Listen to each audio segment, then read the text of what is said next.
my whole point is like, let's get empathetic with what a hiring manager is looking for. Let's get empathetic with what a recruiter is looking for. And let's get empathetic with just the fact that they have lives outside of you as a job seeker. You're not the most important thing to them.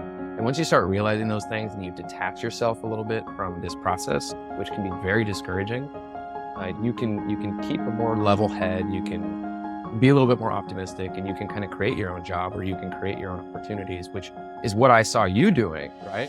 And maybe you'll flip this podcast on its head, and I think you should talk about what really worked for you. Ladies and gentlemen, welcome to another episode of The Future is Hybrid. I am your host, Kenneth Hellem, the remote evangelist. And with me in the virtual studio today, I have a very special character. I'm going to introduce him as the Rockstar of remote, Mr. Jordan Carroll. Wow. That's the first time I got the Rockstar of remote. So what's the criteria for that? I don't know if I meet it. I didn't know you were the Rockstar of remote when I saw your LinkedIn profile. Like on LinkedIn, you're a professional, just like the rest of the crew. But in preparation, for this, I looked up your YouTube.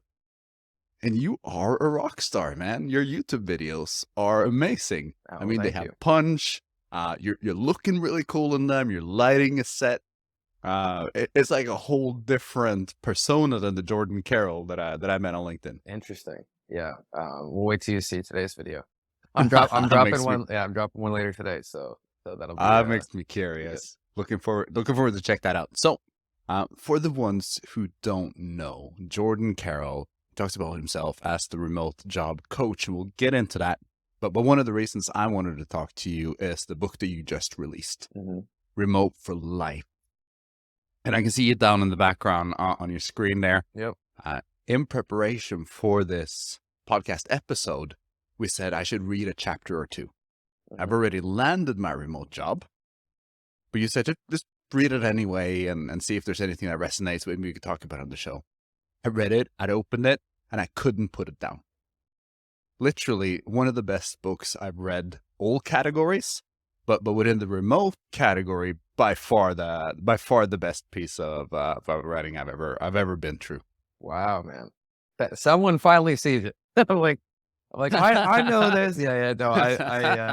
No, I really appreciate that. That's not just an ego stroke. I know that you actually mean it, and I put so much work into it. So to know that it's, there's people out there that like you yourself that are getting value out of it and not being able to put it down, like that's just a huge compliment. So, I mean, I just wish I'd read it before I got a job. Like you would have saved me 5 months, dude.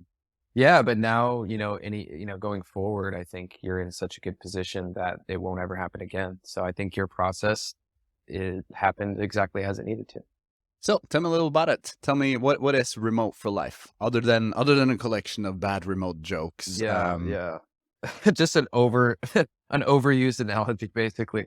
When we were going through the process of like title creation and concept and everything, I don't know how we landed on this remote control thing, but it just stuck, and you can find so many analogies within it where like, I just find myself at 2 a.m. looking at pictures of remotes, trying to figure out which buttons are gonna, be chapters, and it got weird. But man, it's a book that is meant to really take you through the process of being a unique and valuable job seeker for remote jobs.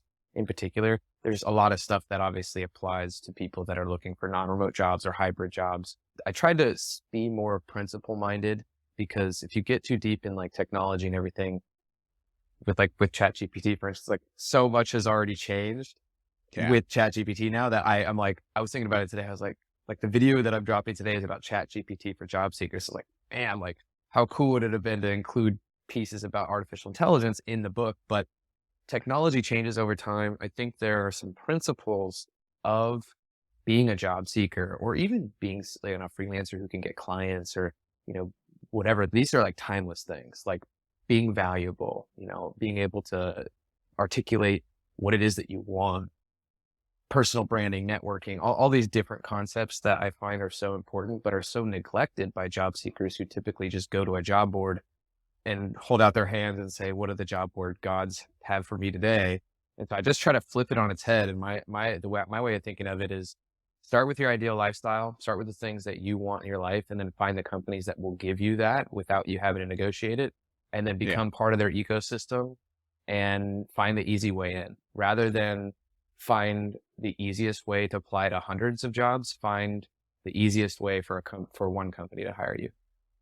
And that was a mind shift to me. Because if you look at the statistics, right, all of the applications on LinkedIn, Mhm. literally every single one is going to remote jobs now. So the Yeah. competition for each one of those is so high. Yeah. So just sending off something half-assed isn't going to get it, right? You Yeah. need to stand out. You need to get noticed. You need to show value and be that only choice instead of one out of many. Yeah, 100%. And I'm in the trenches every week. Like I have weekly calls with job seekers, some with groups of 20 or 30 at a time. And we're just going through stuff that's working, stuff that's not working. And so almost every single one of them wants at least a hybrid position. They want at least the flexibility. And that's why I love, yeah, the future is hybrid. What a great name for a podcast, right? Uh, Well, on that, I mean, I'll interrupt you. The name was The Future Was Remote for the and then, first yeah, season, yeah, yeah. and I've evolved. I've learned, right? So I'm looking at the market through a little different lens now. Oh, and you became a head of hybrid, right? Yeah, That's kind of that's that's related, I probably guess. like Yeah. a big part of that shift. And I love that because we all need to be able to shift and adapt, and that's really what I try to tell job seekers too. Is like your ability to morph into not something that's inauthentic to you, but something that is just articulating who you are in the way that it can be received. Because Mhm. in an encoder decoder situation, if I'm trying to encode a message to you, you're trying to decode the message I send to you. There's differences in the way that we perceive. Like I may say something to you and you may take it completely different than I ever intended it. So Oh yeah. my whole point is like, let's get empathetic with what a hiring manager is looking for. Let's get empathetic with what a recruiter is looking for. And let's get empathetic with just the fact that they have lives outside of you as a job seeker. You're not the most important thing to them.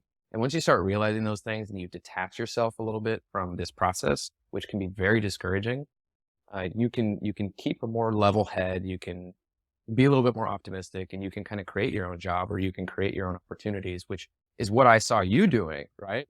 And maybe let's flip this podcast on its head. And I think you should talk about what really worked for you. It can be in context to some of the things that you read in my book, or it could be completely outside of it. But I think you're the shining example of how when someone takes the networking seriously, especially the branding seriously, the clarity of what you want, like that kind of stuff really drove you to your position. So I'd love to hear personally like your process too. Yeah, no, I appreciate that, and I think I did a lot of things right, but also upon reading the book and reflecting on my process, there are things I would change a lot. Mhm.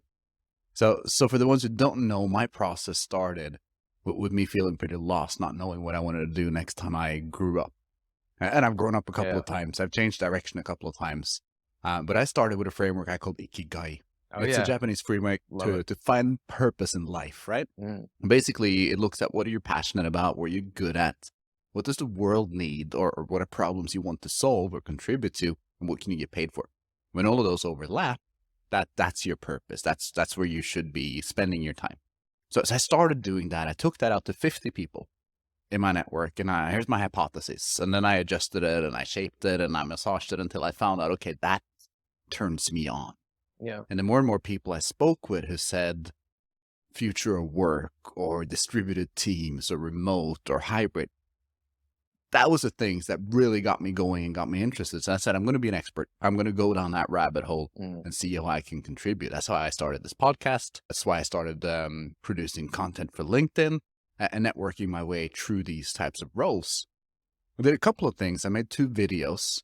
The first one was me wanting to get a head of remote role. So, and at that point, nobody knew what a head of remote is. That's gaining traction, but it's still going to be a year or 2 before Mhm. people know, at least on the hiring side, right? In our bubble, everybody knows. But I made a video explaining what a head of remote is and how I can contribute to your company.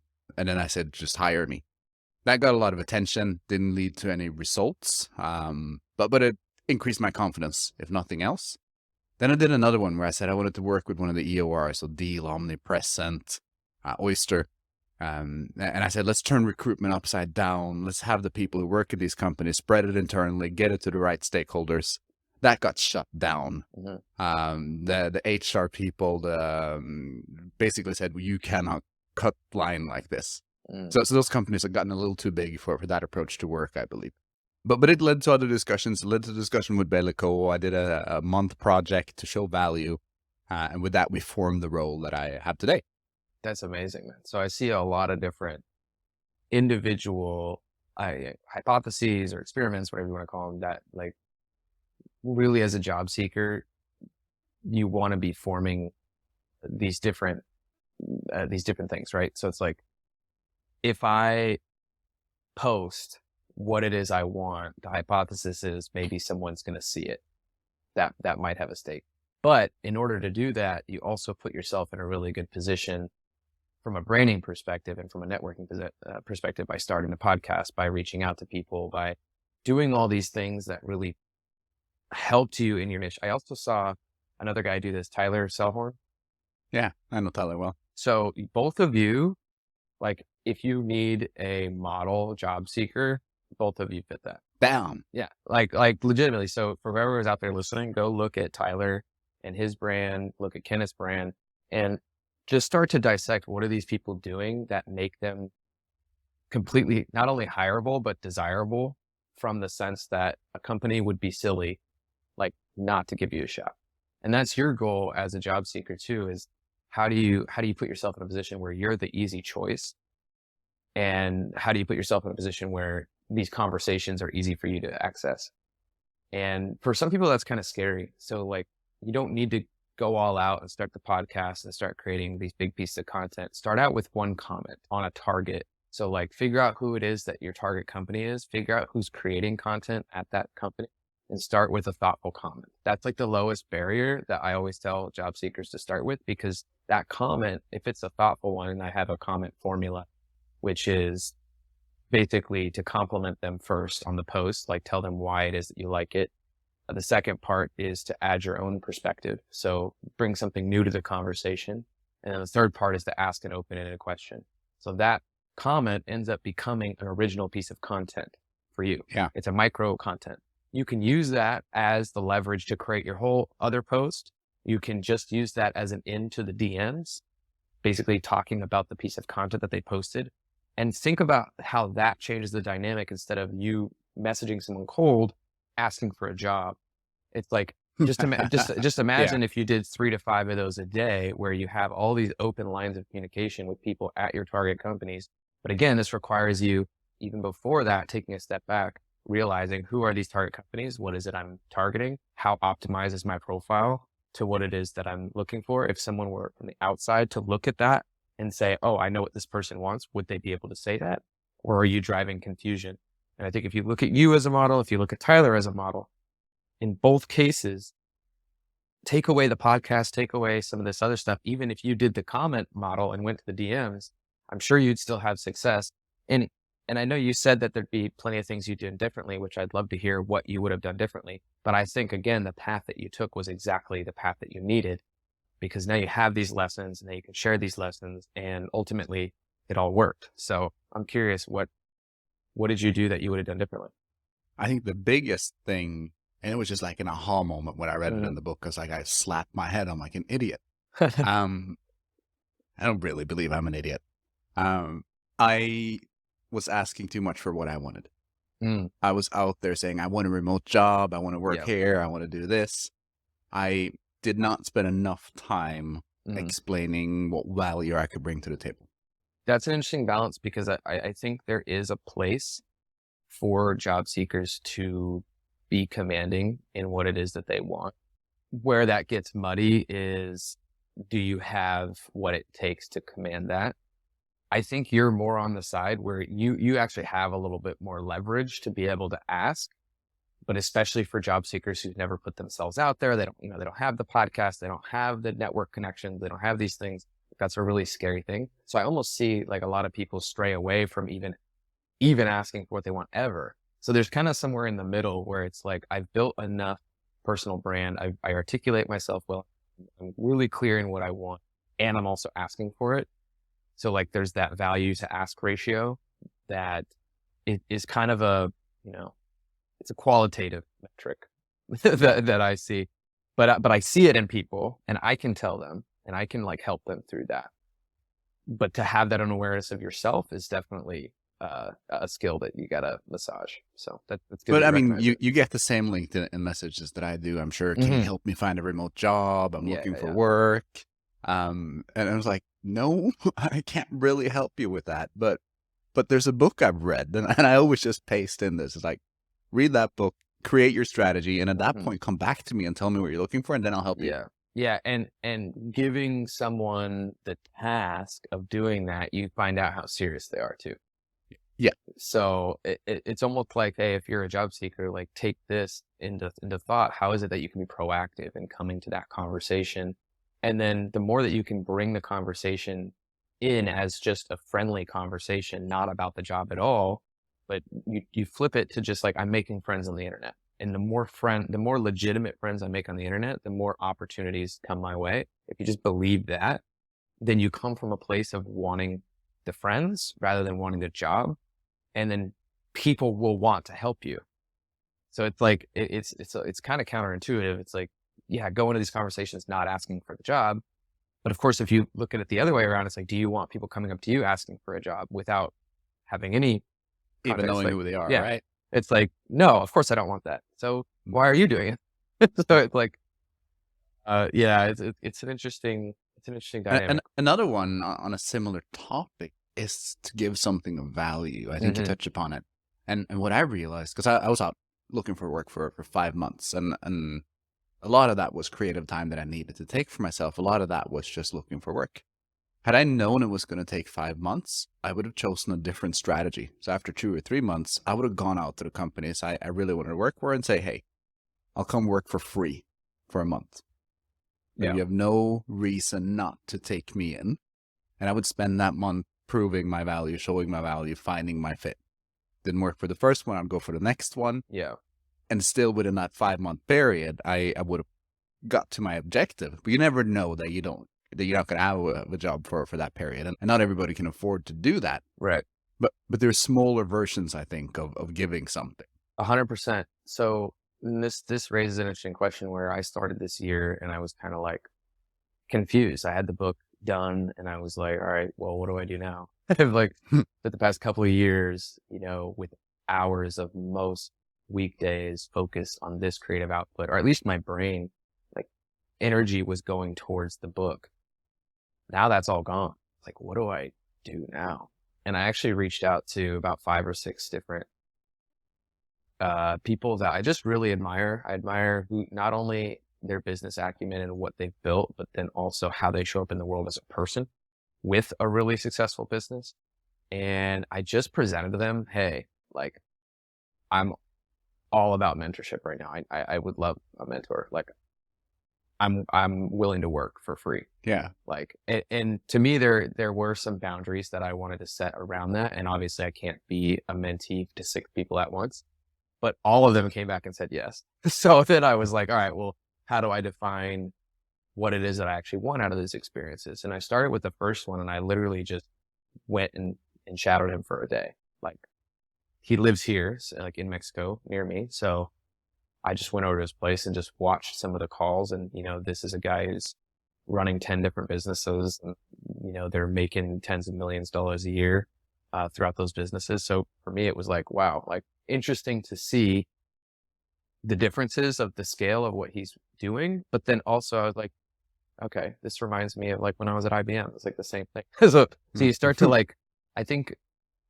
I think belief is also a big part of it when you're transitioning roles or you're trying to find something new. It's like putting yourself around people or putting yourself in situations where you can learn and you can Yeah. believe that other things are possible for you. So I really like that strategy because it gives, I mean, I'm kind of comparing our two as similar.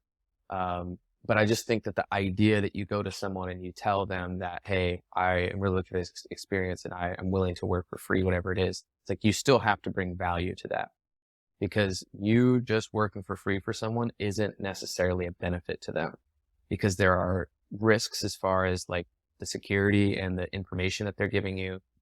now that you're a free person, it's like, can they actually rely upon you, right? Like, how much are they going to give you where they're like, I rely on this person who's not making any money to actually do what they say they're going to do. If there's any actual deadlines in that, then Yeah.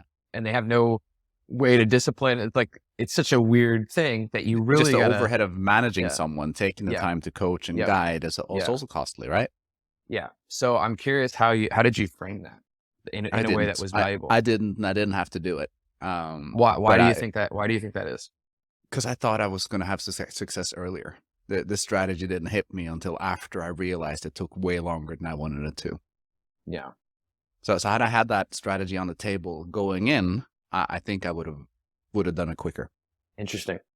Yeah, but I think also, Kenneth, if you look at what you bring to the table, I think companies were probably interested in doing that because they can see how, like, the transparency in which you live creates opportunities in itself. Because, and it's the same for me, right? Like, I put a lot of stuff online where people can get to know me in like who I actually am, right? Maybe not as much on LinkedIn. I thought I was, personally, I thought I was just as bombastic on LinkedIn. I guess you're saying me that I'm not. I know, man. That's funny. I mean, I On post, LinkedIn, you're a guy who wears shirts. On YouTube, you're a rock star. yeah, I don't know. You know, debatable, but I mean, I'll take the compliment. I take it as a compliment. The whole thought of like bringing yourself authentically online and just showing that transparency in some way. Again, the first level is just comment, like get engaged in conversations. And if you're really scared to do that, just understand that it's going to be tougher for you. Like, it's just going to be tougher if there's no data for someone to look into, if there's nothing to see when they look at that activity feed, if there's nothing to see on your profile that really, you know, shows who you are, you're missing an opportunity. It's not to say that you can't get a job with that, but the amount of opportunities and then the transparency within the opportunities and the alignment. It makes you a lot more authentic. It shows that there's a person behind that handle, right? I had a friend who, I wouldn't say criticized me, but tried to coach me out of it. He's saying, well, you're being very vulnerable online. What if you don't succeed? What will people think? I'm like, first of all, I'm going to succeed. Second of all, no one's going to remember. Yeah. Like if I said something 3 months ago, people just don't care that much. Well, and what's the risk of not being yourself? I feel like there's a risk there too. Like, the question back is, yeah, maybe I am sharing a lot, but what if I didn't share this and I was hired by a company that didn't appreciate these things about me or didn't want these things? Like, by putting them out there, you're actually attracting the type of company that would hire you. Yeah. So it's this give and take. And I think that it's totally worth it from a perspective of, if you feel comfortable to put yourself out there, because it just, for me, it's always brought new opportunities. All right. I think that's probably a good place to end it, Jordan. Thanks for coming on the show. Thanks for having this chat with me and also for turning the show around. I appreciated that. Yeah. Are you going to be coming to Europe for running remote? I don't know if you looked on the page, but maybe look a little bit closer at the speaker list. Okay. I thought maybe I'd see you there in person. I will be emceeing one of the stages. Awesome. I'm looking forward to that. Yeah, looking forward to see you there. I'm going to put the book and all your information in the show notes. Go check that out. If you're looking for a remote job, there is no better place than to start with Remote for Life and with Jordan Carroll's content. So thank you again for coming on the show. Thank you, Kenneth. Appreciate it, man. Ladies and gentlemen, today's episode was brought to you by Bellico, helping companies go from in-office to hybrid, aided by subscription-based furniture for your office and your home office. As always, I am your host, Kenneth Hellem, with another episode of The Future is Hybrid.